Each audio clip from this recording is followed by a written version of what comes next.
तो दोस्तों आज की इस वीडियो में हम बात करने जा रहे हैं डेड बॉय डिटेक्टिव नाम के सीरीज के बारे में, जो कि नेटफ्लिक्स द्वारा हमें देखने को मिली है। तो आज इसी सीरीज के बारे में आपको सारी कुछ जानकारी देंगे, इसके प्री प्रोडक्शन, रिलीजिंग, कास्टिंग के बारे में, साथ ही साथ कितने एपिसोड हमें देखने को मिलने वाला है। टोटली जानकारी इस वीडियो के माध्यम से आपको देखने को मिलने वाली है। तो वीडियो को लाइक कर दीजिएगा, चैनल को सब्सक्राइब कर बेल आइकन दबाकर से ऑल पर सेट कर लीजिएगा। अब इसके बारे में हम जानना चालू करते हैं। डेड बॉय डिटेक्टिव्स एक अमेरिकी अलौकिक हॉरर जासूसी कॉमेडी ड्रामा टेलीविजन श्रृंखला है जिसे स्टीव यॉकी द्वारा विकसित किया गया है, जो नील गैमन और मैट वैगन के इसी नाम के डीसी कॉमिक्स पात्रों पर आधारित है।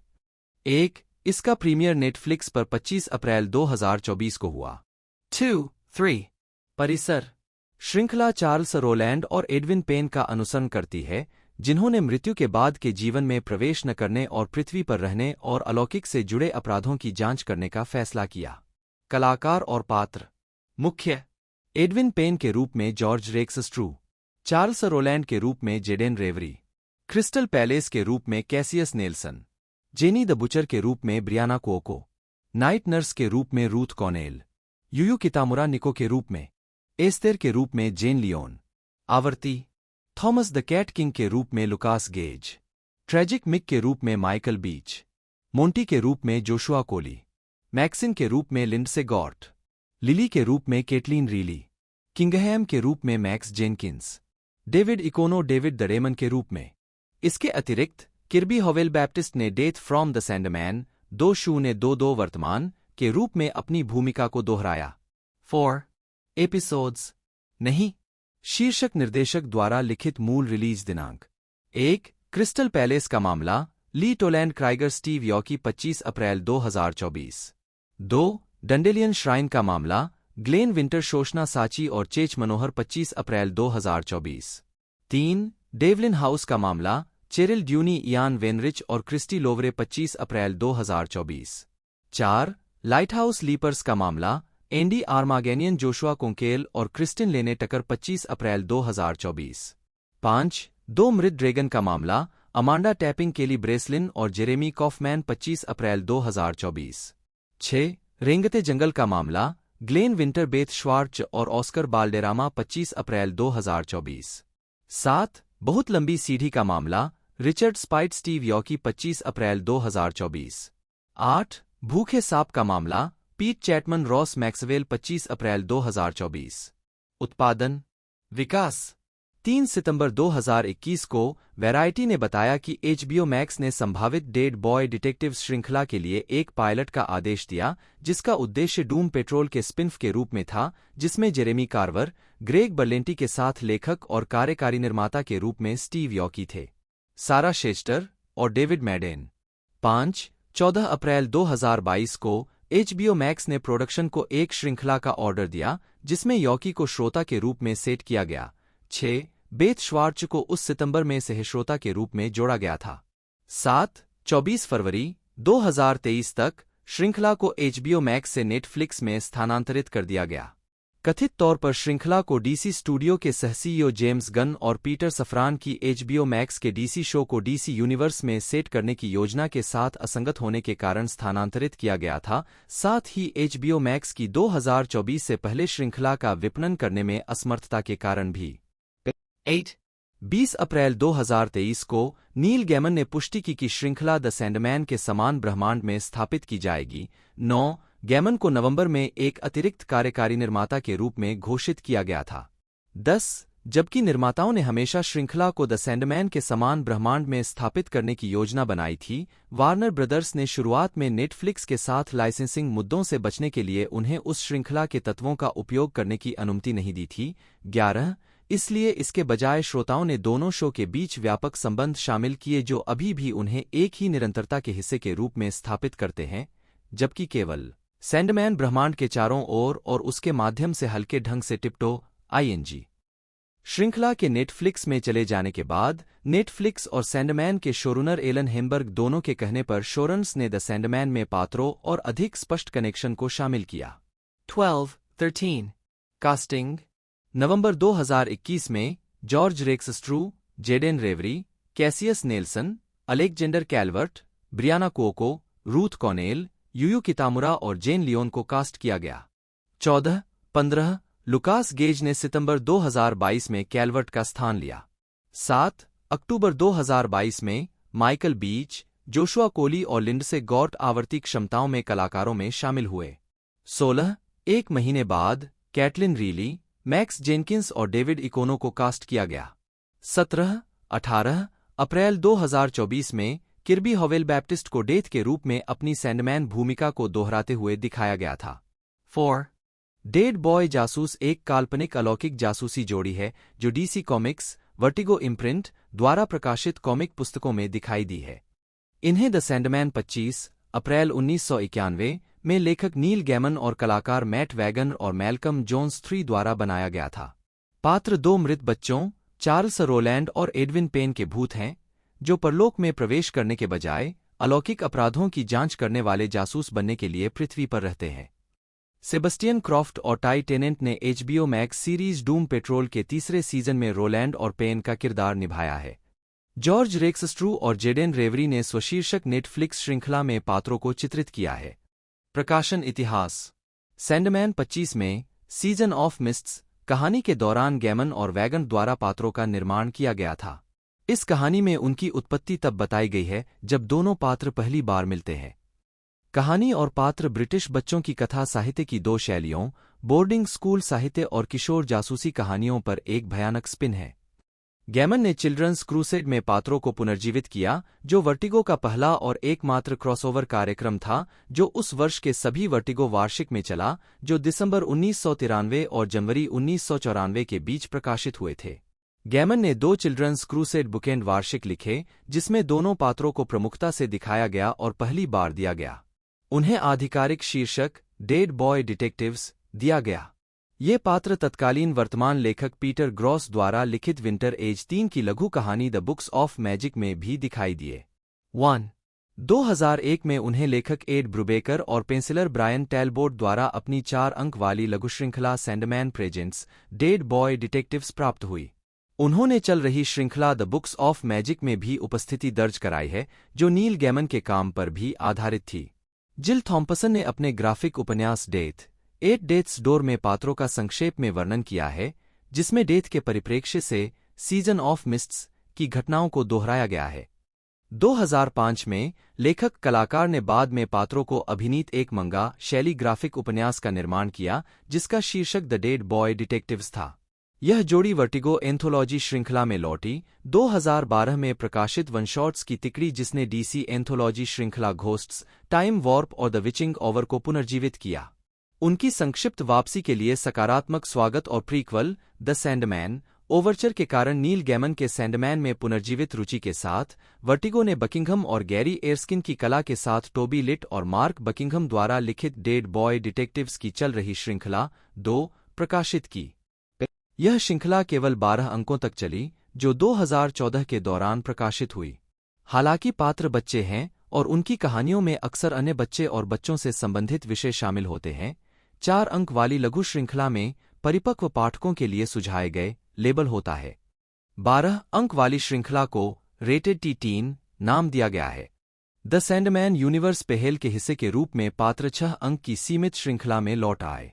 जेफ स्टोकली की कला के साथ पोर्नसाक पिचेटशॉट द्वारा लिखित श्रृंखला 27 दिसंबर 2022 को शुरू हुई और 24 मई 2023 को समाप्त हुई। ट्रेड पेपरबैक 7 नवंबर 2023 को रिलीज के लिए निर्धारित है। आखिरी अंक में एडविन पेन को एहसास हुआ कि उनके पास है अपने साथी चार्ल्स रोलैंड के लिए रोमांटिक भावनाएं। 3. कथानक सारांश। एडविन पेन की 1916 में उनके बोर्डिंग स्कूल में हत्या कर दी गई थी, जिसके बाद वह नर्क में चले गए, जहां कई दशकों तक एक लंबे गलियारे से एक अदृश्य खतरा उनका पीछा करता रहा। दिसंबर 1990 में प्रकाशित सीजन ऑफ मिस्ट्स कहानी के दौरान नर्क अपने निवासियों से खाली हो गया था। इसके परिणामस्वरूप बोर्डिंग स्कूल पर उसके पूर्व शिक्षकों और विद्यार्थियों की आत्माएं हावी हो गईं जो नर्क से बच गए थे। इन आयोजनों के दौरान चार्ल्स रोलैंड स्कूल में एकमात्र जीवित छात्र थे, क्योंकि अन्य सभी छात्र छुट्टियों के लिए घर गए हुए थे।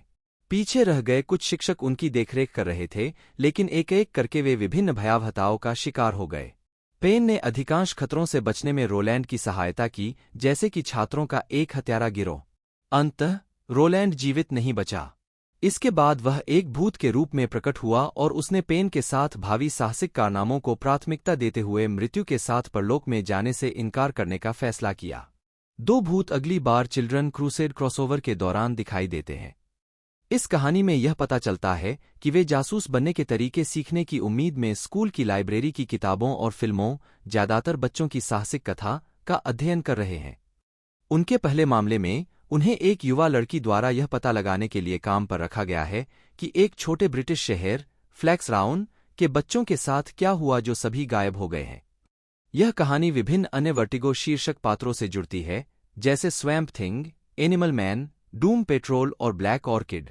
उन्हें कुछ समय के लिए जादूगर टिम हंटर को ट्रैक करते हुए देखा गया था जब वह इंस बिटवीन द वर्ल्ड्स में से एक में छिपा हुआ था, लेकिन उन्हें पकड़ लिया गया और कथित तौर पर एक कोचमैन द्वारा डेथ के डोमेन में वापस लौटा दिया गया। हालांकि कोचमैन ने वास्तव में उन्हें भागने की अनुमति देने का वादा किया था जैसा कि उसने किया था। किसी भी आत्मा को उसकी इच्छा के विरुद्ध मृत्यु की ओर लौटने के लिए बाध्य न करें। 2001 की सीमित श्रृंखला Sandman presents dead boy detectives में दो भूत इस रहस्य की जांच करते हैं कि बेघर बच्चों की असंख्य लाशें टेम्स के तट पर क्यों और कैसे बहने लगीं। एकत्रित संस्करण हार्डकवर शीर्षक सामग्री एकत्रित की गई प्रकाशन तिथि ISBN dead boy detectives omnibus the dead boy detectives 1/12 Jill Thompson की the dead boy detectives free country से बच्चों के धर्मयुद्ध का एक मूल मध्य अध्याय, बच्चों के धर्मयुद्ध की एक कहानी। वर्टिगो से वेटिंग फॉर गुड आटा विंटर्स एज 3 सैंडमैन प्रस्तुत dead boy detectives 1/4 the Sandman 25 बच्चों का धर्मयुद्ध 1/2 भूत 1 द विचिंग आवर 1 समय ताना 1 कयामत गश्ती वार्षिक 2 स्वैम्प थिंग एनुअल 7 मृत्यु के द्वार पर 10 अक्टूबर 2023 978 से 1,77,95,24,522 अन्य मीडिया में टेलीविजन डेड बॉय जासूस डूम पेट्रोल में दिखाई देते हैं, जिसमें एडविन पायने ने टाई टेनेंट द्वारा, चार्ल्स रोलैंड ने सेबेस्टियन क्रॉफ्ट द्वारा और क्रिस्टल पैलेस में मैडलिन हॉर्चर ने अभिनय किया है। 4 एडविन के इस संस्करण में चार्ल्स के प्रति एक तरफा प्रेम निहित है जिसे वह स्वीकार करने को तैयार नहीं है। HBO मैक्स ने सितंबर 2021 में संभावित डेड बॉय डिटेक्टिव श्रृंखला के लिए एक पायलट का आदेश दिया। 5 पायलट को स्टीव यॉकी ने लिखा था, जो जेरेमी कार्वर के साथ एक कार्यकारी निर्माता के रूप में भी काम कर रहे थे।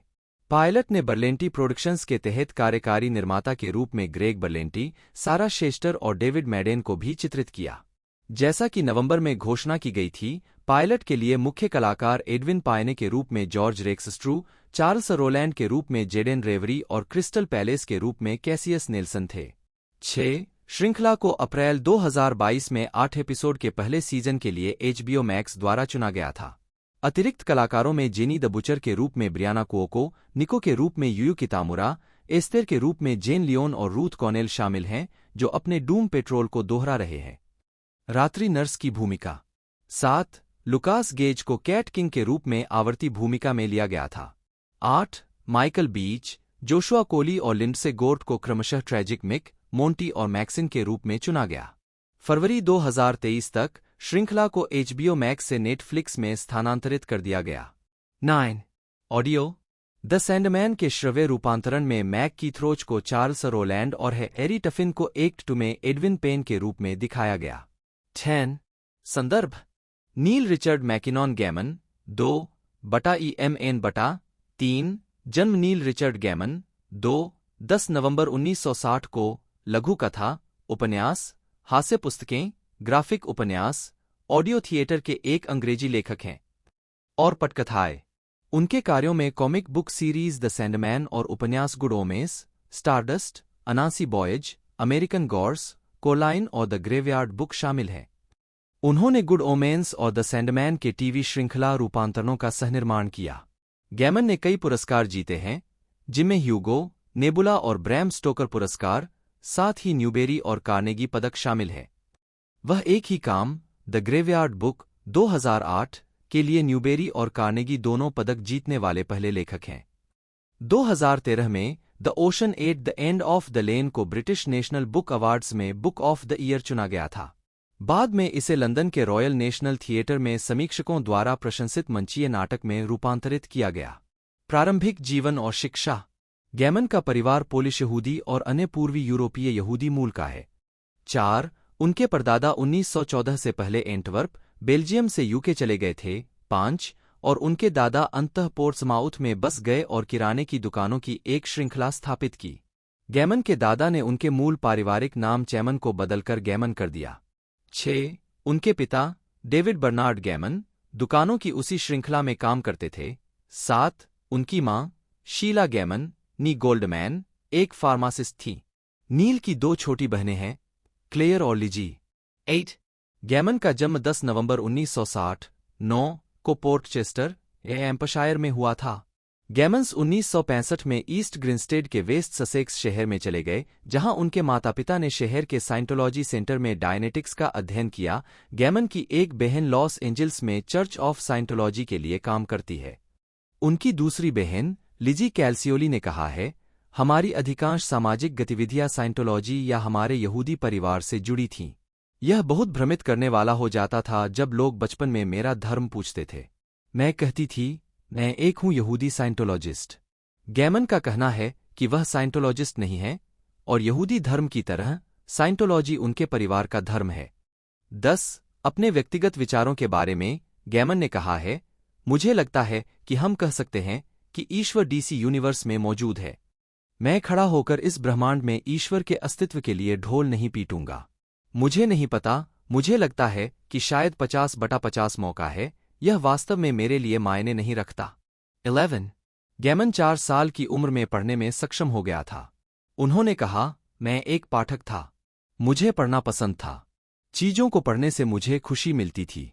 मैं स्कूल में अधिकांश विषयों में बहुत अच्छा था, इसलिए नहीं कि उनमें मेरी कोई विशेष योग्यता थी, बल्कि इसलिए कि आमतौर पर स्कूल के पहले दिन मैं स्कूली किताबें बांटूंगा और मैं उन्हें पढ़ूंगा, जिसका अर्थ यह होगा कि मुझे पता होगा कि क्या होने वाला है क्योंकि मैंने इसे पढ़ा है। 12. जब वह लगभग 10 वर्ष का था, तब उसने डेनिस व्हीटली की रचनाएं पढ़ी। गिफोर्ड हिलेरी कीका और टोबी जुग की हॉन्टिंग ने उन पर विशेष प्रभाव डाला। 13. एक और काम जिसने एक विशेष छाप छोड़ी वह थी J.R.R. टॉल्किन की the Lord of the rings, जो उन्हें अपने स्कूल के पुस्तकालय से मिली थी। हालांकि उनके पास उपन्यास के 3 खंडों में से केवल पहले 2 खंड थे, गैमन ने लगातार उनकी जांच की और उन्हें पढ़ा। बाद में उन्होंने स्कूल अंग्रेजी पुरस्कार और स्कूल रीडिंग पुरस्कार जीता, जिससे उन्हें अंततः तीसरा खंड हासिल करने में मदद मिली। 14. गैमन को अपने 7वें जन्मदिन पर C.S. लुईस की द क्रॉनिकल्स ऑफ नार्निया मिली। उन्होंने बाद में याद किया कि मैंने पाठक के लिए कोष्ठक में दिए गए उनके कथनों के उपयोग की प्रशंसा की, जहां वह सिर्फ आपसे बात करते थे। मैं सोचता था, हे भगवान, यह बहुत अच्छा है। मैं ऐसा करना चाहता हूं। जब मैं एक लेखक बनकर नए कोष्ठक में काम करने में सक्षम होना चाहता हूं। मुझे चीजों को कोष्ठक में रखने की शक्ति पसंद आई। 14. नार्निया ने उन्हें साहित्यिक पुरस्कारों से भी परिचित कराया, विशेष रूप से कार्नेगी मेडल, जो 1956 में समापन खंड में जीता गया था। जब गैमन ने खुद 2010 मेडल जीता, तो उन्होंने कहा, यह अब तक का सबसे महत्वपूर्ण साहित्यिक पुरस्कार होना चाहिए। 15. और यदि आप 7 साल की उम्र में खुद को खुश कर सकते हैं, तो आप वास्तव में अच्छा कर रहे हैं। यह 7 साल की उम्र में खुद को एक पत्र लिखने जैसा है। 16. लुईस कैरोल की एलिस एडवेंचर्स इन वंडरलैंड बचपन की एक और पसंदीदा थी और हमेशा के लिए पसंदीदा। एलिस डिफ़ॉल्ट रूप से उस बिंदु तक पढ़ रही थी जहां मैं इसे दिल से जानता था। उन्होंने बैटमैन कॉमिक्स का भी आनंद लिया। 14. गैमन ने वेस्ट ससेक्स के आर्डिंगली में आर्डिंगली कॉलेज में पढ़ाई की। गैमन की शिक्षा इंग्लैंड के कई चर्च स्कूलों में हुई, जिनमें ईस्ट ग्रिंस्टेड में फोंथिल स्कूल, 17, आर्डिंगली कॉलेज 1970 से 1974 और क्रॉयडन में व्हिटगिफ्ट स्कूल 1974 से 1977 शामिल हैं। 18. चर्च ऑफ साइंटोलॉजी के जनसंपर्क अधिकारी के रूप में उनके पिता की स्थिति के कारण 7 वर्षीय गैमन को फोंथिल स्कूल से हटने और उस स्कूल में लौटने के लिए मजबूर होना पड़ा जिसमें वह पहले गया था। 10. 19. वह 1965 से 1980 और फिर 1984 से 1987 तक कई वर्षों तक ईस्ट ग्रिंस्टेड में रहे। उनकी पहली पत्नी मैरी मैकग्राथ से मुलाकात तब हुई जब वह साइंटोलॉजी की पढ़ाई कर रही थीं और ईस्ट ग्रिंस्टेड में एक घर में रह रही थीं जो उनके पिता के स्वामित्व में था। इस जोड़े ने अपने पहले बच्चे माइकल के जन्म के बाद 1985 में शादी कर ली थी। 10. आजीविका, पत्रकारिता, प्रारंभिक लेखन और साहित्यिक प्रभाव। गैमन ने जिन लेखकों का प्रभाव के रूप में उल्लेख किया है उनमें Mary Shelley 14, 20, Rudyard Kipling, Edgar Allan Poe, Michael Moorcock, Dave Sim 21, 22, Alan Moore, Steve Ditko 23, Will Eisner 24 शामिल हैं। Ursula K Le Guin, Harlan Ellison, John Crowley, Lord Dunsany, G K. Chesterton और Gene Wolfe 25, 26 Monty Python comedy मंडली के आजीवन प्रशंसक। एक किशोर के रूप में उनके पास मोंटी पाइथॉन की बिग रेड बुक की एक प्रति थी। 27 जब गैमन 13 वर्ष के थे तब फ्रांस की यात्रा के दौरान वे मेटल हरलैंड की कहानियों की दृश्यात्मक शानदार दुनिया से आकर्षित हो गए, भले ही वह शब्दों को समझ नहीं पाते थे। 28 जब वह 19 या 20 वर्ष के थे तब उन्होंने अपने पसंदीदा विज्ञान कथा लेखक आर. ए. लाफ्टी से संपर्क किया और अपने द्वारा लिखी गई लाफ्टी पेस्टिज के साथ लेखक बनने के बारे में सलाह मांगी। लॉफ्टी ने गैमन को साहित्यिक सलाह के साथ एक उत्साहवर्धक और जानकारीपूर्ण पत्र भेजा। 29, 30 गैमन ने रोजर जेलजनी को वह लेखक कहा है जिसने उन्हें सबसे अधिक प्रभावित किया। 31, 32 गैमन कहते हैं कि अन्य लेखकों ने मेरे दिमाग को अंदर से तैयार किया और मुझे लिखने के लिए तैयार किया। में सैमुअल आर. डेलानी और एंजेला कार्टर शामिल हैं। 31 गैमन लोक कथाओं की परंपरा से प्रेरणा लेते हैं। उन्होंने the truth is a cave in the black mountains के लिए अपनी प्रेरणा के रूप में आइल ऑफ स्काई की किंवदंतियों पर ओटा एफ स्वियर की पुस्तक का हवाला दिया है। 33 1980 के दशक की शुरुआत में गैमन ने दुनिया के बारे में जानने और संबंध बनाने के साधन के रूप में पत्रकारिता की, साक्षात्कार आयोजित किए और पुस्तक समीक्षाएं लिखीं, जिससे उन्हें उम्मीद थी कि बाद में उन्हें प्रकाशित होने में मदद मिलेगी। 14 उन्होंने ब्रिटिश फैंटेसी सोसाइटी के लिए बड़े पैमाने पर लिखा और समीक्षा की। 34 उनका पहला पेशेवर लघु कहानी प्रकाशन मई 1984 में इमेजिन पत्रिका में फेदर क्वेस्ट, एक काल्पनिक कहानी थी। 34 गैमन ने फॉरबिडन प्लैनेट कॉमिक स्टोर को उसके मूल स्थान number 23, Denmark street, central London, चित्रित में बार-बार देखा। 1984 में लंदन के विक्टोरिया स्टेशन पर ट्रेन का इंतजार करते समय गैमन ने एलन मूर की स्वैम्प थिंग की एक प्रति देखी और उसे ध्यान से पढ़ा। कॉमिक्स के प्रति मूर के ताज़ा और जोरदार दृष्टिकोण का गैमन पर इतना प्रभाव पड़ा कि उन्होंने बाद में लिखा, वह आखिरी तिनका था जो मेरे प्रतिरोध के लिए बचा था, वह ढह गया। मैं कॉमिक्स खरीदने के लिए लंदन की फॉरबिडन प्लैनेट दुकान में नियमित और बार-बार जाने लगा। 26 1984 में उन्होंने अपनी पहली पुस्तक बैन डुरान डुरान की जीवनी लिखी और किम न्यूमैन के साथ उद्धरणों की एक पुस्तक गस्टली बियॉन्ड बिलीफ का सहसंपादन किया। हालांकि गैमन को लगा कि उसने बहुत खराब काम किया है, किताब का पहला संस्करण बहुत जल्दी बिक गया। जब वह पुस्तक पर अपना अधिकार छोड़ने गए तो उन्हें पता चला कि प्रकाशक दिवालिया हो गया है। 14-35 इसके बाद उन्हें पेंटहाउस की ओर से नौकरी की पेशकश की गई। उन्होंने इस प्रस्ताव को अस्वीकार कर दिया। 14 उन्होंने नेव सहित कई ब्रिटिश पत्रिकाओं के लिए साक्षात्कार और लेख भी लिखे। इस दौरान उन्होंने कभी-कभी छद्म नामों से लिखा, जिनमें गेरी मुसग्रेव, रिचर्ड ग्रे और घर के कुछ नाम शामिल थे। 36 गैमन ने कहा है कि उन्होंने 1987 में अपना पत्रकारिता करियर समाप्त कर दिया क्योंकि ब्रिटिश समाचार पत्र नियमित रूप से असत्य को तथ्य के रूप में प्रकाशित करते थे। 37-38 1980 के दशक के उत्तरार्ध में उन्होंने don't panic, the official hitchhiker guide to the galaxy companion लिखा, जिसे वे क्लासिक इंग्लिश ह्यूमर शैली कहते हैं। 39 इसके बाद उन्होंने आसन्न सर्वनाश के बारे में कॉमिक उपन्यास गुड ओमेस पर टेरी प्रचेत के साथ अपने सहयोग की शुरुआत लिखी। 40 कॉमिक्स गैमन ने 2014 में सैंडमैन पर चर्चा की। यह भी देखें नील गैमन ग्रंथ सूची कॉमिक्स। एलन मूर के साथ दोस्ती बनाने के बाद, जिन्होंने उन्हें कॉमिक स्क्रिप्ट लिखना सिखाया, 26-41 गैमन ने कॉमिक किताबें लिखना शुरू कर दिया और मूर द्वारा श्रृंखला में अपना काम पूरा करने के बाद मिरेकलमैन को चुना। उन्होंने वॉचमैन कॉमिक बुक श्रृंखला में पूरक सामग्री के लिए उद्धरण देकर मूर के साथ अपने पेशेवर रिश्ते को जारी रखा। 41 गैमन और कलाकार मार्क बकिंघम ने श्रृंखला के प्रकाशक एक्लिप्स कॉमिक्स के ढहने से पहले श्रृंखला के कई मुद्दों पर सहयोग किया, जिससे श्रृंखला अधूरी रह गई। उनकी पहली प्रकाशित कॉमिक स्ट्रिप्स 1986 से 87 में 2000 ईस्वी के लिए 4 लघु फ्यूचर शॉक्स थीं। उन्होंने अपने पसंदीदा सहयोगी और लंबे समय के दोस्त डेव मैकेन के साथ 3 ग्राफिक उपन्यास लिखे, violent case, signal to noise और द ट्रेजिकल कॉमेडी या comical tragedy of mister Punch. उनके काम से प्रभावित होकर डीसी कॉमिक्स ने उन्हें फरवरी 1987 में काम पर रखा, 42, और उन्होंने सीमित श्रृंखला ब्लैक ऑर्किड लिखी। 43, 44, करेन बर्जर, जो बाद में डीसी कॉमिक्स के वर्टिगो के प्रमुख बने, ने ब्लैक ऑर्किड पढ़ा और गैमन को एक नौकरी की पेशकश की, एक पुराने चरित्र द सैंडमैन को फिर से लिखने के लिए, लेकिन उस पर अपनी खुद की स्पिन डालने के लिए। 14, द सैंडमैन ड्रीम के चिरस्थायी मानवरूपी व्यक्तित्व की कहानी कहता है, जिसे मॉर्फियस सहित कई नामों से जाना जाता है। श्रृंखला जनवरी 1989 में शुरू हुई और मार्च 1996 में समाप्त हुई। 45, द सैंडमैन के 8वें अंक में गैमन और कलाकार माइक ड्रिंगमबर्ग ने ड्रीम की बड़ी बहन डेथ का परिचय दिया, जो श्रृंखला के शीर्षक चरित्र जितनी ही लोकप्रिय हो गई। 46, सीमित श्रृंखला death the high cost of living ने 1993 में डीसी की वर्टिगो लाइन लॉन्च की। 47, नियमित श्रृंखला के 75 अंक, एक सचित्र गद्य पाठ और 7 लघु कहानियों वाले एक विशेष के साथ 12 में एकत्र किए गए हैं, जो खंड प्रिंट में हैं। 14, यदि death the high cost of living and death the time of your life spin शामिल है।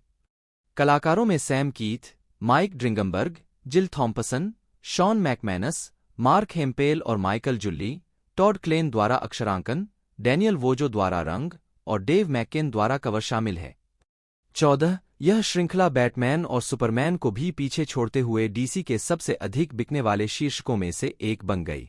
48, कॉमिक्स इतिहासकार लेस डेनियल ने गैमन के काम को आश्चर्यजनक कहा और कहा कि द सैंडमैन कल्पना, डरावनी और व्यंग्यात्मक हास्य का मिश्रण था जैसा कि कॉमिक पुस्तकों ने पहले कभी नहीं देखा था।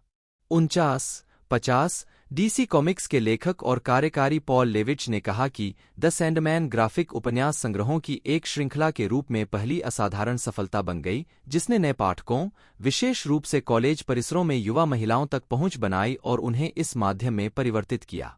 गैमन स्वयं एक प्रतिष्ठित सांस्कृतिक व्यक्ति बन गए। 51, रिक वेज के बाद गैमन और जेमी डेलानो स्वैम्प थिंग श्रृंखला के सहलेखक बनने वाले थे। वेज की अंतिम कहानी को सेंसर करने के डीसी के संपादकीय निर्णय के कारण गैमन और डेलानो दोनों को शीर्षक से हटना पड़ा।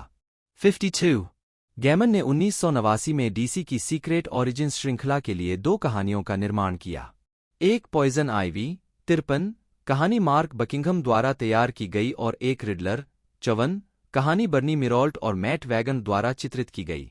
गैमन ने मूल रूप से 1989 में एक्शन कॉमिक्स वीकली के लिए जो कहानी लिखी थी, उसे संपादकीय चिंताओं के कारण स्थगित कर दिया गया था, लेकिन अंततः इसे 2000 में green lantern Superman legend of the green flame के रूप में प्रकाशित किया गया था।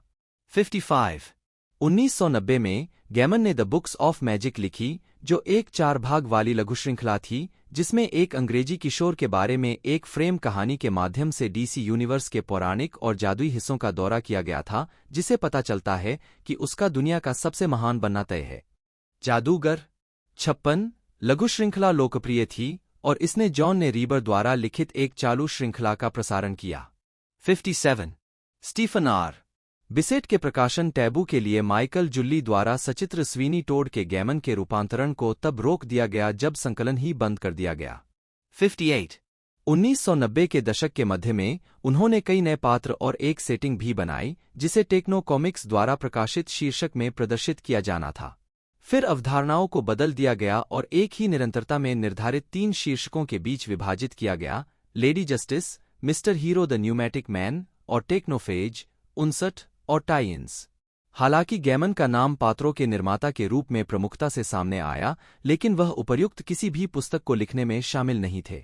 गैमन ने एड क्रेमर के संकलन tales of the white wolf के लिए माइकल मूरकॉक के एंटीहीरो एल्रिक ऑफ मेलनीबोन के प्रति एक लड़के के आकर्षण के बारे में एक अर्धात्मकतात्मक कहानी लिखी। 1996 में गैमन और एड क्रेमर ने the Sandman book of dreams का सहसंपादन किया। ब्रिटिश फैंटेसी अवार्ड के लिए नामांकित मूल फिक्शन संकलन में Tori Amos, Clive Barker, Gene Wolfe, Ted Williams और अन्य की कहानियां और योगदान शामिल थे। यह पूछे जाने पर कि उन्हें कहानी कहने के अन्य रूपों की तुलना में कॉमिक्स अधिक क्यों पसंद है, गैमन ने कहा। कॉमिक्स की खुशियों में से एक हमेशा यह ज्ञान रहा है कि यह कई मायनों में अछूता क्षेत्र था। यह अछूता क्षेत्र था। जब मैं सैंडमैन पर काम कर रहा था तो मुझे कई बार ऐसा महसूस हुआ कि मैं वास्तव में एक छुरी उठा रहा हूं और जंगल में जाकर मुझे ऐसी जगहों पर लिखने और ऐसे काम करने का मौका मिला जो पहले कभी किसी ने नहीं किया था। जब मैं उपन्यास लिख रहा होता हूं तो मुझे दुख होता है कि मैं एक ऐसे माध्यम में काम कर रहा हूं जिसे लोग बिल्कुल अजीब तरीके से लिख रहे हैं। आप जानते हैं, अब 3-4 हजार वर्षों से बहुत ही शानदार चीजें हैं। आप जानते हैं, हमारे पास द गोल्डन एज जैसी चीजें हैं। और आप जाएं, मुझे नहीं पता कि मैं उतना अच्छा हूं और यह 2500 साल पुराना है। लेकिन कॉमिक्स के साथ मुझे ऐसा महसूस हुआ, मैं वह कर सकता हूं जो किसी ने कभी नहीं सोचा था और मैं कर सकता था और यह बेहद मजेदार था। 60 गैमन ने मार्वल कॉमिक्स के लिए 2 श्रृंखलाएं लिखीं। मार्वल 1602 नवंबर 2003 से जून 2004 तक एंडी कुबर्ट और रिचर्ड इसानोव की कला के साथ प्रकाशित 8 अंकों की सीमित श्रृंखला थी। 61 द इटर्नल्स जॉन रोमिटा जूनियर द्वारा तैयार की गई 7 अंकों की सीमित श्रृंखला थी जो अगस्त 2006 से मार्च 2007 तक प्रकाशित हुई थी।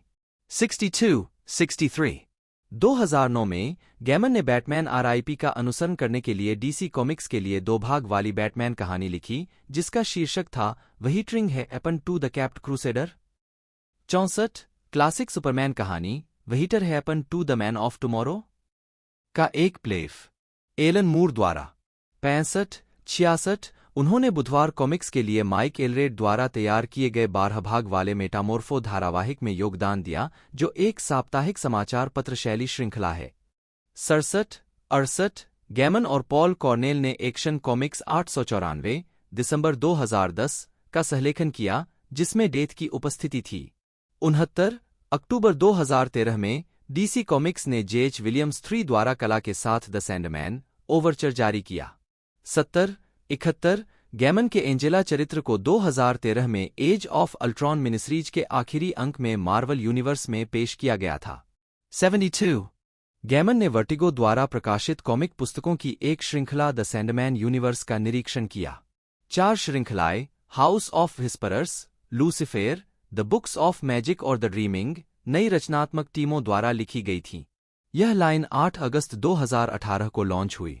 74 कोलिन डोरान के साथ उनकी लघु कहानियों ट्रोल ब्रिज, शाइवलरी और स्नो ग्लास एप्पल्स पर आधारित ग्राफिक उपन्यास रूपांतरणों की एक श्रृंखला के लिए टीम बनाने के बाद गैमन और टेरी प्रचेत एस्टेट ने गुड ओमेस को ग्राफिक उपन्यास में रूपांतरित करने के लिए डोरान को चुना। प्रपत्र और प्रचेत एस्टेट के द मैनिफेस्टिन लेबल के माध्यम से कार्य को स्वयं प्रकाशित करना। इसे किकस्टार्टर पर वित्तपोषित किया गया था जहां यह मंच के इतिहास में शीर्ष प्रशंसक समर्थित और शीर्षकमाई वाले कॉमिक्स प्रोजेक्ट के रूप में 1 सप्ताह से भी कम समय में रिकॉर्ड सेटर बन गया। 75 उपन्यास यह भी देखें नील गैमन ग्रंथ सूची उपन्यास और बच्चों की किताबें। नील गैमन और रोज कैवेनी ने 20 नवंबर 2023 को ब्रिटिश लाइब्रेरी में चर्चा की कि हमें फैंटेसी की आवश्यकता क्यों है। 2009 में गैमन लेखक टेरी प्रचेत के सहयोग से जो डिस्कवर्ड उपन्यासों की अपनी श्रृंखला के लिए जाने जाते हैं, गैमन का पहला उपन्यास गुड ओमेस 1990 में प्रकाशित हुआ था। 2011 में प्रचेत ने कहा कि पूरा उपन्यास एक सहयोगात्मक प्रयास था और अधिकांश विचारों को इसका श्रेय दिया जा सकता है। इन दोनों में प्रचेत ने लेखन और संपादन का एक बड़ा हिस्सा किया, अगर गैमन की सैंडमैन के साथ निर्धारित भागीदारी के अलावा कोई अन्य कारण नहीं था। 76 1996 में BBC मिनी सीरीज नेवरव्हेयर के लिए गैमन के टेलीप्ले का उपन्यासीकरण उनका पहला एकल उपन्यास था। उपन्यास को टेलीविजन श्रृंखला के साथ जारी किया गया था, हालांकि यह टेलीविजन श्रृंखला से कुछ उल्लेखनीय अंतर प्रस्तुत करता है। गैमन ने तब से उपन्यास को 2 बार संशोधित किया है, पहली बार लंदन अंडरग्राउंड से अपरिचित अमेरिकी दर्शकों के लिए, दूसरी बार क्योंकि वह मूल से असंतुष्ट महसूस करते थे। 77 1999 में उनके फंतासी उपन्यास स्टारडस्ट की पहली छपाई जारी की गई। उपन्यास को एक मानक उपन्यास और सचित्र पाठ संस्करण दोनों के रूप में जारी किया गया है। 78 यह उपन्यास विक्टोरियन परीकथाओं और संस्कृति से अत्यधिक प्रभावित था। 79 2001 में रिलीज होने पर अमेरिकन गॉड्स गैमन के सबसे अधिक बिकने वाले और बहुपुरस्कार विजेता उपन्यासों में से एक बन गया। 80 एक विशेष 10वीं वर्षगांठ संस्करण जारी किया गया था जिसमें लेखक का पसंदीदा पाठ मूल जंबाजार संस्करणों की तुलना में 12,000 शब्द लंबा था। 81 गैमन ने अमेरिकन गॉड्स का सीधा सीक्वल नहीं लिखा है, लेकिन उन्होंने पात्रों पर दोबारा गौर किया है। यूरोप में शैडो की यात्रा की एक झलक एक छोटी कहानी में मिलती है जो उसे स्कॉटलैंड में पाती है, जो अमेरिकी देवताओं में विकसित उन्हीं अवधारणाओं को बियोवुल्फ की कहानी में। 2005 का उपन्यास अनासी बॉयज अनासी मिस्टर नैन्सी से संबंधित है, जो उनके दो बेटों, एक अर्धदिव्य और दूसरा एक साधारण मुनीम, के रिश्ते का पता लगाता है, क्योंकि वे अपनी साझा विरासत का पता लगाते हैं। यह न्यूयॉर्क टाइम्स बेस्ट सेलर सूची में नंबर 1 पर शुरू हुआ। 82 2002 में गैमन ने डार्क परी कथा कोलीन के साथ बच्चों की किताबों की दुनिया में प्रवेश किया। 2008 में उन्होंने बच्चों की एक और किताब द ग्रेवयार्ड बुक जारी की। यह बोर्ड नाम के एक लड़के की साहसिक कहानी है जिसके बाद उसके परिवार की हत्या कर दी जाती है और उसे एक कब्रिस्तान में छोड़ दिया जाता है। यह रुडयार्ड किपलिंग की द जंगल बुक से काफी प्रभावित है। जनवरी 2009 के अंत तक यह 15 सप्ताह तक न्यूयॉर्क टाइम्स बेस्टसेलर बच्चों की सूची में था। 83 2013 में the ocean at the end of the lane को ब्रिटिश नेशनल बुक अवार्ड्स में बुक ऑफ द ईयर चुना गया था। 84 उपन्यास एक अज्ञात व्यक्ति की कहानी है जो अंतिम संस्कार के लिए अपने गृहंगर लौटता है और 40 साल पहले शुरू हुई घटनाओं को याद करता है। 85 विषयों में आत्मपहचान की खोज और बचपन और वयस्कता के बीच संबंध विच्छेद शामिल हैं। 86 बाद में इसे लंदन के रॉयल नेशनल थिएटर में समीक्षकों द्वारा प्रशंसित मंचीय नाटक में रूपांतरित किया गया। 87 सितंबर 2016 में नील गैमन ने घोषणा की कि वह कुछ वर्षों से नॉर्स पौराणिक कथाओं की पुनर्कथन पर काम कर रहे हैं। 88 नॉर्स माइथोलॉजी फरवरी 2017 में रिलीज हुई थी। 89 उनके कई उपन्यास कलाकार रॉबर्ट मैकगिनिस द्वारा रेट्रो कवर के साथ पेपरबैक के रूप में प्रकाशित किए गए हैं। 91 फिल्म और पटकथा लेखन। यह भी देखें नील गैमन ग्रंथ सूची फिल्म। गैमन ने 1996 बीबीसी डार्क फंतासी टेलीविजन श्रृंखला नेवरव्हेयर लिखी। उन्होंने मैकेन के निर्देशन के लिए अपने पुराने दोस्त डेव मैकेन के साथ फिल्म मिरर मास्क की पटकथा लिखी। इसके अलावा उन्होंने जापानी लिपि के अनुवाद के आधार पर एनीमे फिल्म प्रिंसेस मोनोनोके के लिए स्थानीयकृत अंग्रेजी भाषा की लिपि लिखी। 92 नेवरव्हेयर की उत्पादन सीमाओं से निराशा के बाद गैमन ने अपने एजेंट से उसे यूके की एक अनाम टेलीविजन श्रृंखला से बाहर निकालने के लिए कहा, जिसका निर्माण तुरंत बाद शुरू होना था। मैं ऐसा तब तक नहीं करना चाहता था जब तक मेरे पास एक लेखक के रूप में आपसे अधिक नियंत्रण न हो। कल्पना में आवाज का लहजा, रूप और अनुभव, जिस तरह से कुछ शूट और संपादित किया जाता है वह महत्वपूर्ण है और मैं इसमें शामिल होना चाहता था, उसका आरोप। 93 उन्होंने रोजर एवरी के साथ रॉबर्ट जेमेकिस की बियोवुल्फ की पटकथा का सहलेखन किया, एक सहयोग जो दोनों लेखकों के लिए उपयोगी साबित हुआ है। 94 गैमन ने महाकाव्य गिलगमेश के फिल्म रूपांतरण पर सहयोग करने में रुचि व्यक्त की है। 95 2018 में न्यूयॉर्क कॉमिक कॉन में गुड ओमेस टीवी श्रृंखला के बारे में एक पैनल में गैमन, वह जे. माइकल स्ट्रेजिंस्की के अलावा एकमात्र व्यक्ति थे जिन्होंने सीरीज के पिछले 3 सीजन में बेबीलोन 5 की स्क्रिप्ट लिखी और सीजन 5 के episode day of the dead में योगदान दिया। 92 श्रृंखला में गैम नामक एक आवर्ती विदेशी जाति भी शामिल है जो ड्रीम के चरित्र से मिलती जुलती है और गैमन के नाम पर है। गैमन ने निर्देशक रॉबर्ट जेमेकिस के लिए निकोलसन बेकर के उपन्यास द फर्माटा के पटकथा रूपांतरण के कम से कम 3 ड्राफ्ट भी लिखे हैं। 96 97 हालांकि जेमेकिस द्वारा द पोलर एक्सप्रेस बनाने और गैमन रोजर एवरी द्वारा लिखे जाने के दौरान परियोजना रुक गई थी। बियोवुल्फ फिल्म। नील गैमन को हिस्ट्री चैनल की documentary comic book superheroes unmasked में दिखाया गया था। 98 गैमन के कई मूल कार्यों को फिल्म रूपांतरण के लिए चुना गया है या हरी झंडी दी गई है, विशेष रूप से स्टारडस्ट, जिसका प्रीमियर अगस्त 2007 में हुआ था और मैथ्यू वॉन द्वारा निर्देशित Charlie Cox, Robert De Niro, Michelle Pfeiffer, Claire Danes और मार्क स्ट्रॉन्ग ने अभिनय किया था। कोरलाइन का एक स्टॉप मोशन संस्करण 6 फरवरी 2009 को जारी किया गया था, जिसका निर्देशन हेनरी सेलिक ने किया था और इसमें डकोटा फैनिंग और टेरी हैचर की आवाजें थीं। 10 2007 में गैमन ने घोषणा की कि 10 साल के विकास के बाद death the high cost of living की फीचर फिल्म का निर्माण अंततः गैमन की पटकथा के साथ शुरू होगा जिसे वह वार्नर इंडिपेंडेंट के लिए निर्देशित करेंगे। गैमन ने कहा कि वह फिल्म का निर्देशन करने के लिए सहमत हुए, मेरे सामने यह शर्त रखते हुए कि मैं इसे निर्देशित कर सकता हूं और हम देखेंगे कि क्या ऐसा होता है और मैं एक अच्छा निर्देशक हूं या नहीं। 93 डॉन मर्फी और सुसान मोंटफोर्ड को निर्माता के रूप में नामित किया गया था और गुइलेर्मो डेल टोरो को फिल्म के कार्यकारी निर्माता के रूप में नामित किया गया था। 99 100 2010 तक यह बताया गया कि फिल्म अब निर्माण में नहीं थी। 101 सीइंग ईयर थिएटर ने गैमन के 2 ऑडियो थिएटर नाटकों स्नो ग्लास एप्पल्स गैमन की स्नो व्हाइट की रिटेलिंग और मर्डर मिस्ट्रीज का प्रदर्शन किया, जो पतन से पहले स्वर्ग की कहानी है जिसमें पहला अपराध किया जाता है। दोनों ऑडियो नाटक 1998 में स्मोक एंड मिरर्स संग्रह में प्रकाशित हुए थे। 102 गुइलेर्मो डेल टोरो के अनुरोध पर उन्होंने हेलबॉय 2 द गोल्डन आर्मी की शुरुआत को फिर से लिखा ताकि इसे एक परिकथा जैसा बनाया जा सके। 103 गैमन की 2009 की न्यूबेरी मेडल विजेता पुस्तक द ग्रेवयार्ड बुक पर एक फिल्म बनाई जाएगी जिसके निर्देशक रॉन हॉवर्ड होंगे। 104 गैमन ने लंबे समय से चल रही बीबीसी विज्ञान कथा श्रृंखला डॉक्टर हू का एक एपिसोड लिखा, जिसे 2011 में मैट स्मिथ की डॉक्टर के रूप में दूसरी श्रृंखला के दौरान प्रसारित किया गया था। 105 इस एपिसोड की शूटिंग अगस्त 2010 में शुरू हुई, जिसका मूल शीर्षक द हाउस ऑफ नथिंग था। 106 लेकिन जिसे अंततः द डॉक्टर्स वाइफ के रूप में प्रसारित किया गया।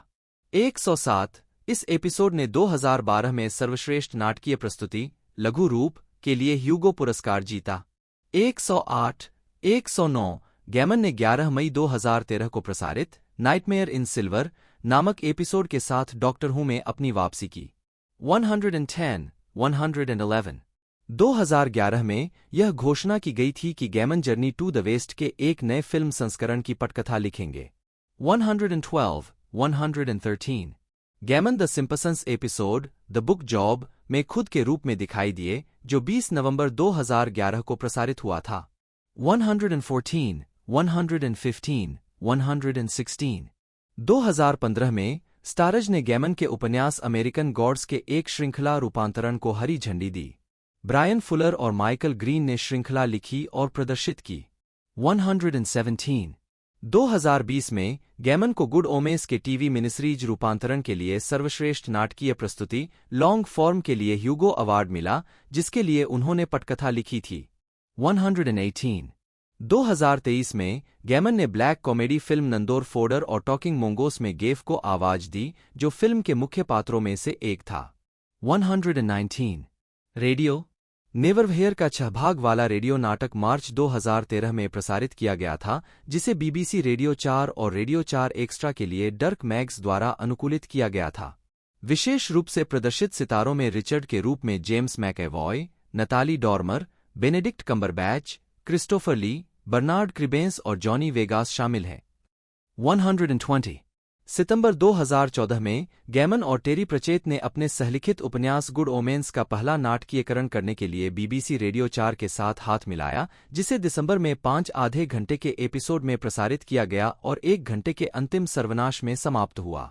तस्लीम 40 2021 में गैमन को होप मिरलीज के लुडिंदमिस्ट के रूपांतरण में ड्यूक ऑब्रे के रूप में लिया गया था, एक उपन्यास जिसे गैमन ने पहले अपने पसंदीदा में से एक घोषित किया था और कोल्ड स्प्रिंग प्रेस द्वारा एक संस्करण के लिए प्रस्तावना में योगदान दिया था, बीबीसी रेडियो 4 के लिए। 121 सार्वजनिक प्रदर्शन गैमन अक्सर अपनी कहानियों और कविताओं का सार्वजनिक पाठ करते हैं और उन्होंने अपनी पत्नी संगीतकार अमांडा पामर के साथ दौरा किया है। इनमें से कुछ प्रस्तुतियों में उन्होंने गायन के एक उपन्यासकार संस्करण में भी गाने गाए हैं। 122 किसी प्रकार की गायन आवाज न होने के बावजूद। 123 2015 में गैमन ने कहानी कहने की प्रकृति और मानव संस्कृति में कहानियां कैसे कायम रहती हैं, इसके बारे में लॉन्ग नाउ फाउंडेशन के लिए 100 मिनट का व्याख्यान दिया, जिसका शीर्षक था कहानियां कैसे टिकती हैं। 124 अप्रैल 2018 में गैमन ने television show the big bang theory में अतिथि भूमिका निभाई और शो के काल्पनिक कॉमिक बुक स्टोर के बारे में उनका tweet the comet polarisation episode का केंद्रीय विषय बन गया। 125 मुकदमेबाजी 1993 में गैमन को टॉड मैकफर्लेन द्वारा स्पॉन का एक एकल अंक लिखने के लिए अनुबंधित किया गया था, जो नवनिर्मित इमेज कॉमिक्स कंपनी का एक लोकप्रिय शीर्षक था। मैकफर्लेन अतिथि लेखक गैमन, एलन मूर, फ्रैंक मिलर और डेव सिम से एक एक अंक लिखवाकर अपने नए शीर्षक का प्रचार कर रहे थे। 126, 127 श्रृंखला के अंक संख्या 9 में गैमन ने एंजेला, कोग्लियोस्त्रो और मध्यकालीन स्पॉन पात्रों का परिचय दिया। इस मुद्दे से पहले स्पॉन एक हत्यारा था जो सरकार के लिए काम करता था और नर्क के अनिच्छुक एजेंट के रूप में वापस आया, लेकिन उसके कार्यों में कोई वास्तविक दिशा नहीं थी। एंजेला में एक क्रूर और दुर्भावनापूर्ण देवदूत, गैमन ने एक ऐसे चरित्र का परिचय दिया जिसने स्पॉन के अस्तित्व को खतरे में डाल दिया, साथ ही एक नैतिक विपरीत भी प्रदान किया। कोग्लियोस्त्रो को मार्गदर्शन प्रदान करने, प्रदर्शनी और निर्देश के लिए एक संरक्षक चरित्र के रूप में पेश किया गया था। मध्यकालीन स्पॉन ने एक इतिहास और मिसाल पेश की कि सभी स्पॉन स्वसेवारत या दुष्ट नहीं थे, जिससे मालेबोल्जिया को अतिरिक्त चरित्र विकास मिला, वह दानव जो हेलस्पॉन बनाता है। 126, 127 जैसा कि इरादा था, टॉड मैकफर्लेन द्वारा व्यापक स्पॉन ब्रह्मांड के भीतर अगले दशक में सभी 3 पात्रों का बार बार उपयोग किया गया था। 128 हालांकि 2002 की शुरुआत में गैमन द्वारा दायर कागजात में उन्होंने दावा किया कि पात्रों का स्वामित्व उनके स्क्रिप्टर स्वयं और कलाकार मैकफर्लेन के पास था, न कि केवल श्रृंखला के निर्माता के रूप में मैकफर्लेन के पास था। 126, 127 किसी चरित्र के अधिकार किसके पास हैं, इस पर असहमति मैकफर्लेन और अन्य कलाकारों के लिए इमेज कॉमिक्स बनाने के लिए प्राथमिक प्रेरणा थी, हालांकि वह तर्क चरित्र रचनाकारों के रूप में लेखकों और कलाकारों के बीच असहमति से अधिक संबंधित था। 129 चूंकि मैकफर्लेन ने गैमन की अनुमति या रॉयल्टी भुगतान के बिना पात्रों का उपयोग किया, गैमन का मानना था कि उनके कॉपीराइट कार्य का उल्लंघन किया जा रहा था, जिसने उनके मूल मौखिक समझौते का उल्लंघन किया। मैकफर्लेन शुरू में इस बात से सहमत थे कि गैमन ने पात्रों के किसी भी अधिकार पर हस्ताक्षर नहीं किए हैं, और मार्वलमैन के चरित्र में मैकफर्लेन की रुचि को प्रभावी ढंग से स्वैप करने के लिए गैमन के साथ बातचीत की।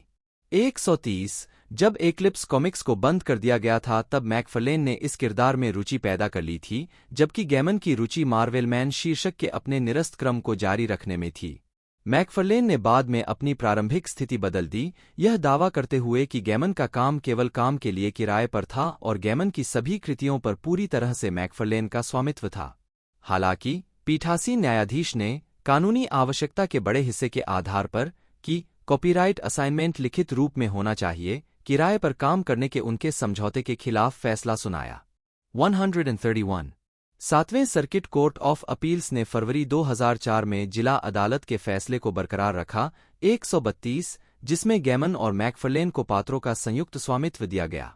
कोग्लियोस्त्रो के विशिष्ट मुद्दे पर पीठासीन न्यायाधीश जॉन सी शबाज ने घोषणा की, कॉमिक बुक चरित्र काउंट निकोलस कोग्लियोस्त्रो का अभिव्यंजक कार्य गैमन और मैकफर्लेन का संयुक्त कार्य था। उनका योगदान हमें काफी समान मानता है और दोनों इसके हकदार हैं कॉपीराइट के स्वामित्व के लिए।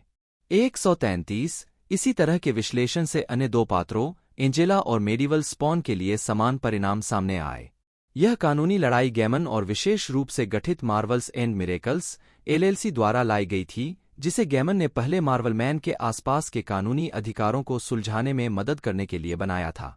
गैमन ने इस परियोजना को वित्त पोषित करने में मदद करने के लिए 2003 में मार्वल 1602 लिखा था। 134 और श्रृंखला के मूल मुद्दों के लिए गैमन के सभी मुनाफे को मार्वल्स और मिरेकल्स को दान कर दिया गया था। 134 मार्वलमैन के अधिकार बाद में 2009 में मार्वल कॉमिक्स द्वारा मूल निर्माता मिक एंग्लो से खरीदे गए। 1 गैमन ने स्पॉन के पात्रों डार्क एजेस स्पॉन, डोमिना और टिफनी को लेकर फिर से अदालत में वापसी की और दावा किया कि वे उन तीनों से व्युत्पन्न हैं जिन्हें उन्होंने मैकफर्लेन के साथ सहनिर्मित किया था। 136 न्यायाधीश ने फैसला सुनाया कि गैमन इन दावों में भी सही था और मामले को निपटाने के लिए मैकफर्लेन को सितंबर 2010 की शुरुआत तक का समय दिया। 137 व्यक्तिगत जीवन गैमन और पत्नी अमांडा पामर वियना, ऑस्ट्रिया में 2011 गैमन 1992 से मेनोमोनी, विस्कॉन्सिन के पास रहता है। गैमन अपनी तत्कालीन पत्नी मैरी मैकग्राथ के परिवार के करीब रहने के लिए वहां चला गया, जिसके साथ उसके 3 बच्चे हैं।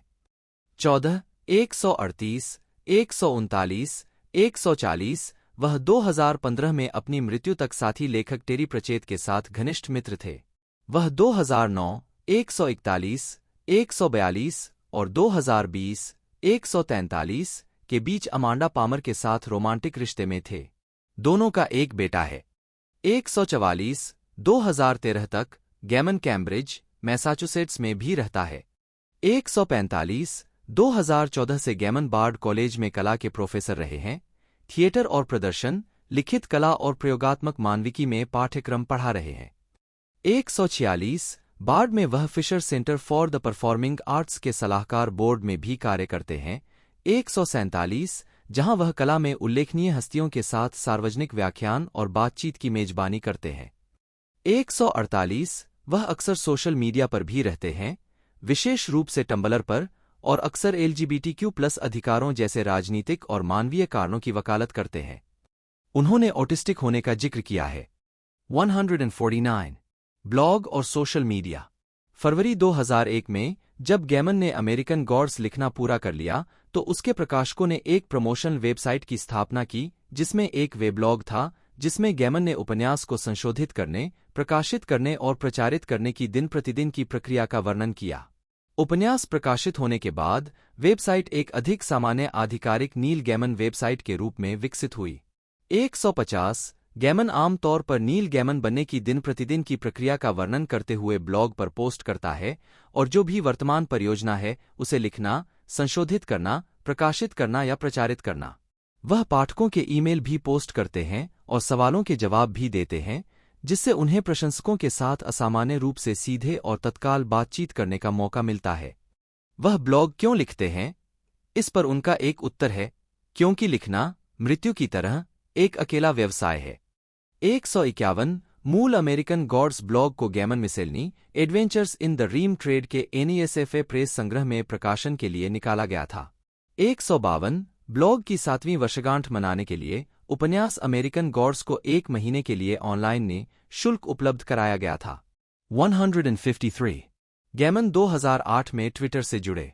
2013 में गैमन को IGN द्वारा कॉमिक्स में सर्वश्रेष्ठ ट्वीटर्स में से एक के रूप में नामित किया गया था जिसमें उनके पोस्ट को उत्कृष्ट बताया गया था।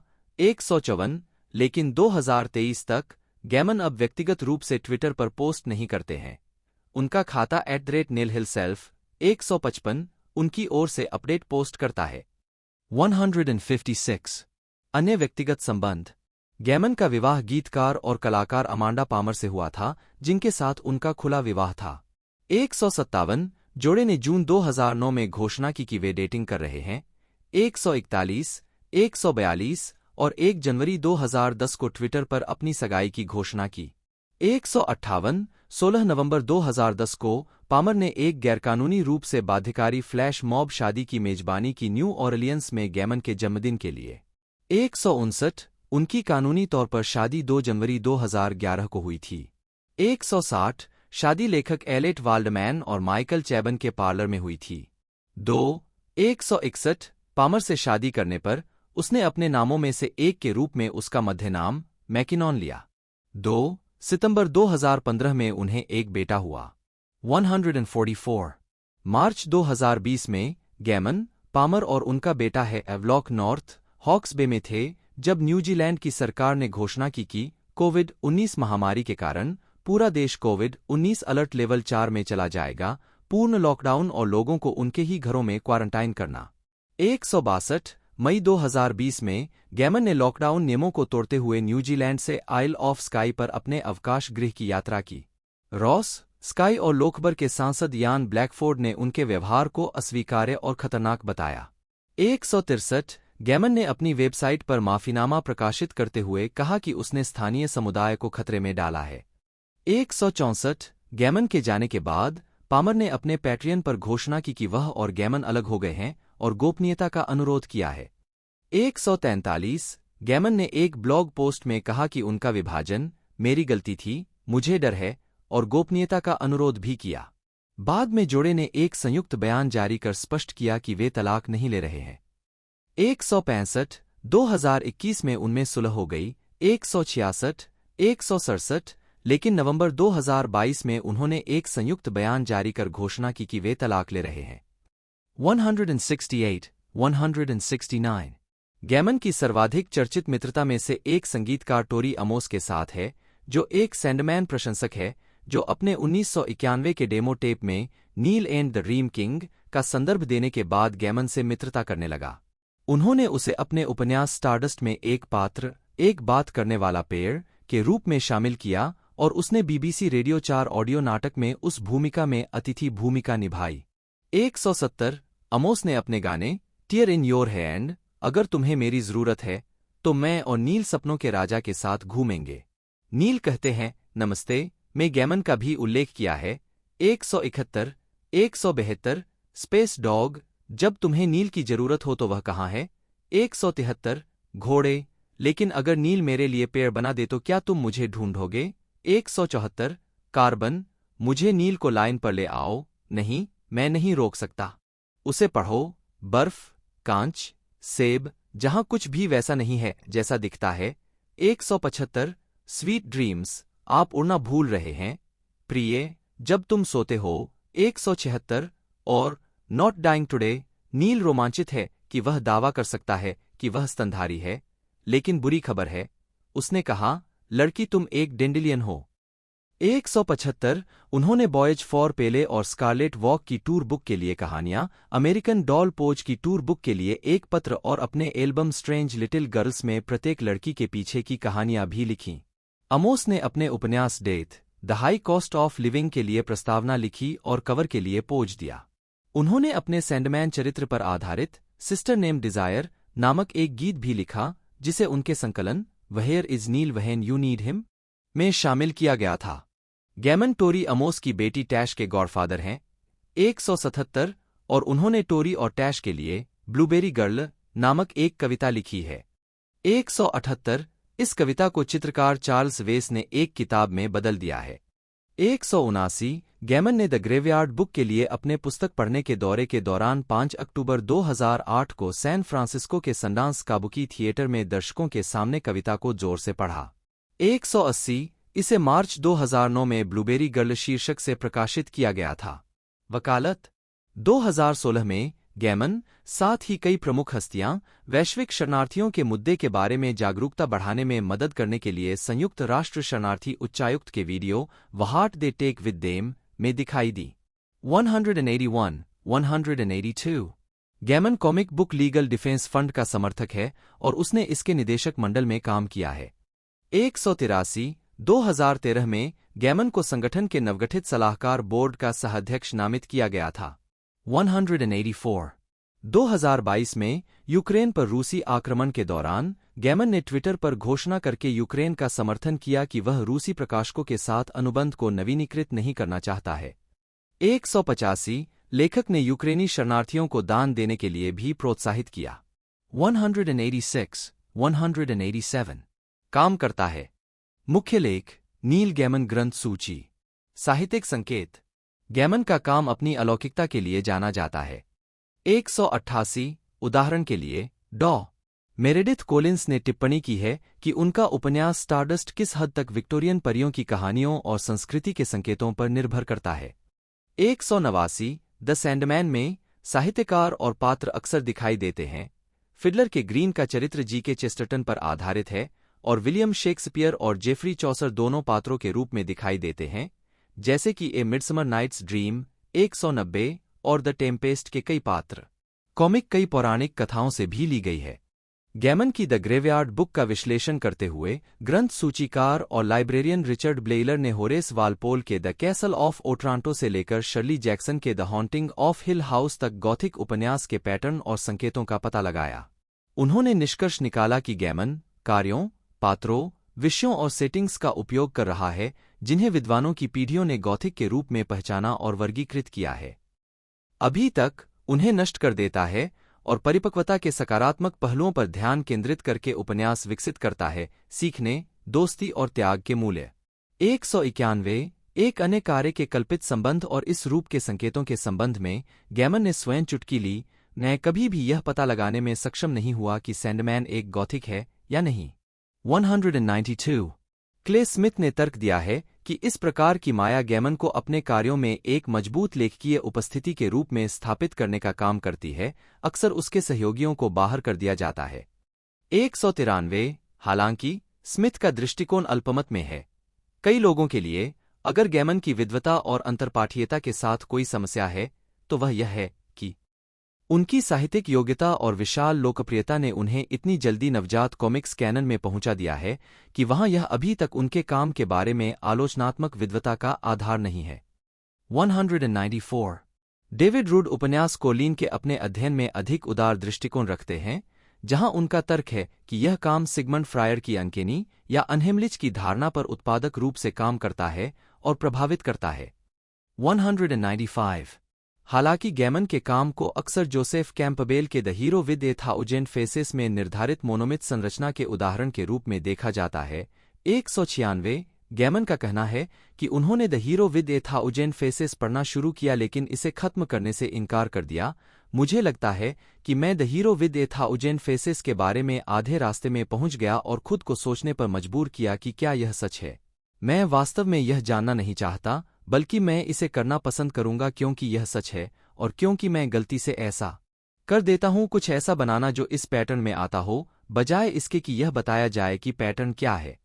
197 चयनित पुरस्कार एवं सम्मान।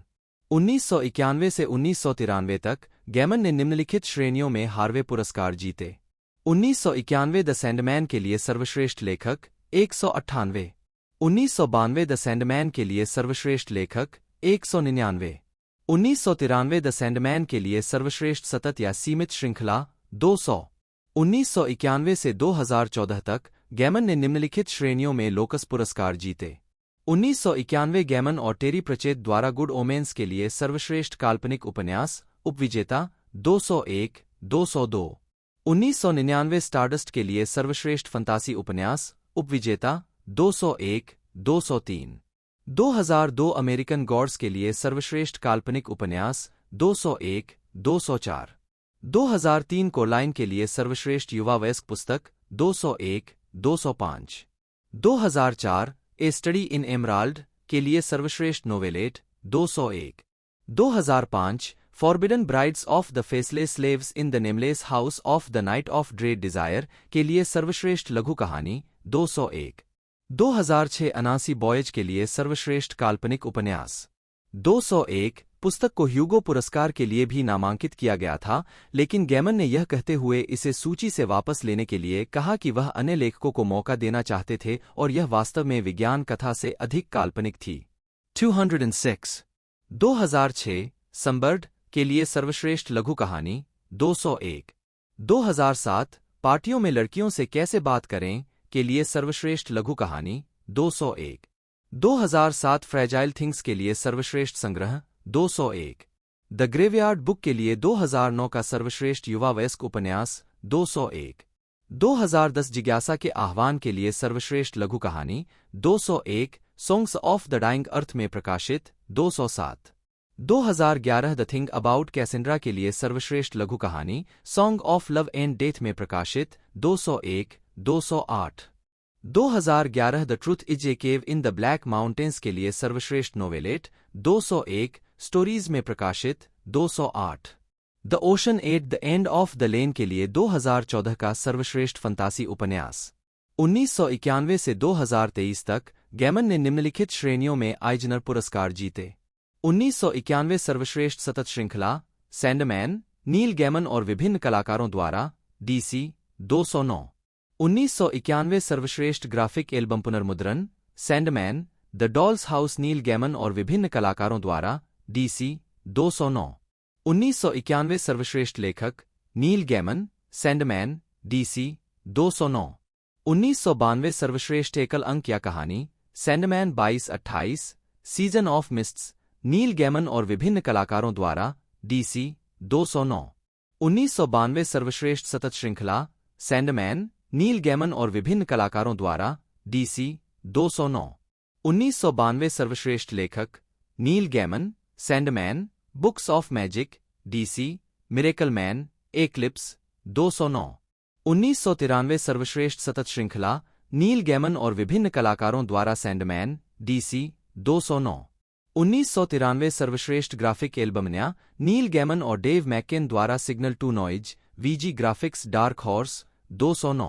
1993 सर्वश्रेष्ठ लेखक Neil Gaiman miracle man Eclipse Sandman DC 209।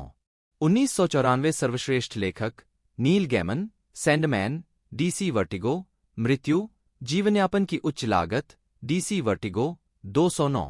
2000 सर्वश्रेष्ठ कॉमिक संबंधित पुस्तक the Sandman the dream hunters Neil Gaiman और योशिताका अमानो द्वारा डीसी वर्टिगो 210। 2004 सर्वश्रेष्ठ लघु कहानी डेथ नील गैमन और पी क्रेग रसेल द्वारा the Sandman endless nights Vertigo DC में 210। 2004 सर्वश्रेष्ठ संकलन the Sandman endless nights Neil Gaiman और अन्य द्वारा करेन बर्जर और शेली बॉन्ड द्वारा संपादित वर्टिगो डीसी 210। 2007 सर्वश्रेष्ठ अभिलेखीय संग्रह प्रोजेक्ट कॉमिक पुस्तकें एब्सोल्यूट सैंडमैन वॉल्यूम 1 नील गैमन और विभिन्न वर्टिगो डीसी द्वारा 210। 2009 किशोरों ट्वीन्स के लिए सर्वश्रेष्ठ प्रकाशन नील गैमन द्वारा कोलाइन पी क्रेग रसेल द्वारा रूपांतरित हार्पर कॉलिंस चिल्ड्रन बुक्स 210। 2020 अन्य माध्यम से सर्वश्रेष्ठ रूपांतरण नील गैमन की snow glass apples Neil Gaiman और कोलिन डोरान द्वारा dark horse comics 211। 2021 Will Eisner award hall of fame में शामिल किया गया 212। 2022 सर्वश्रेष्ठ ग्राफिक एल्बम पुनर्मुद्रण the complete American Gods Neil Gaiman P Craig Russell और स्कॉट हैम्पटन डार्क हॉर्स द्वारा 212। 2023 अन्य माध्यम से सर्वश्रेष्ठ रूपांतरण नील गैमन द्वारा शिष्टता कोलिन डोरान द्वारा रूपांतरित।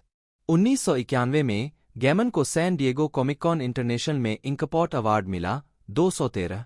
2000 से 2004 तक गैमन ने निम्नलिखित श्रेणियों में ब्रैम स्टोकर पुरस्कार जीते। 2000 द सैंडमैन के लिए सर्वश्रेष्ठ illustrated narrative the dream hunters 201 214। 2001 American gods के लिए सर्वश्रेष्ठ उपन्यास 201। 2003 को लाइन के लिए युवा पाठकों के लिए सर्वश्रेष्ठ कार्य 201 215। 2004 द सैंडमैन के लिए सर्वश्रेष्ठ इलस्ट्रेटेड नैरेटिव एंडलेस नाइट्स 201। 2002 से 2020 तक गैमन ने निम्नलिखित श्रेणियों में ह्यूगो पुरस्कार जीते।